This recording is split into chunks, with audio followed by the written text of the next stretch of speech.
Hyvät ystävät, raisiolaiset. Itse asiassa äsken me käytiin vaimoni kanssa pienellä lenkillä. Ajatus oli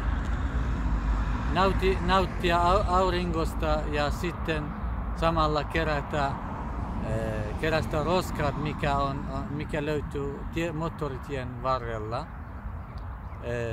Tällainen ajatus oli, mutta me huomattiin yhden tärkeän jutun.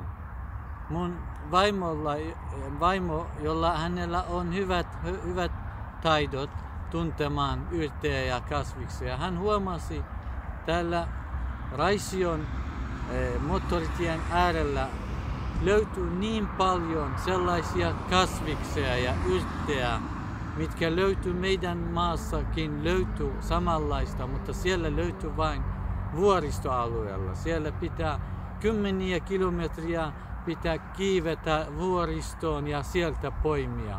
Ja on aika vaikeaa. Se kestää yhden päivän koko matka, että voisit yhden illan löytää sellaisia yrttejä ja kasviksia, että syödä illaksi, iltapalaksi. Mutta täällä ihan tässä lähellä, meidän lähiluonnossa ne löytyy. Onneksi vaimo tunnistaa niitä. Mä en itse tunnista, mutta minäkin opin heti. Esimerkiksi tää oli yksi niistä. Tää löytyy meidän lähiluonnossa ja me voidaan tulevaisuudessa, me voidaan joka keväällä, me voidaan poimia näitä. Me poimittiin niin paljon, että meillä ei ollut tarpeeksi pusseja mukana. Huomenna kello 11. Me käydään taas vaimon kanssa. Me otetaan sakset ja veitsit mukaan. Niillä poimitaan paremmin, että juuret pysyy maalla. Muuten me välillä valitettavasti mä poimin juurella ja se ei tuntunut mukavalta. Huomenna otetaan sakset mukaan.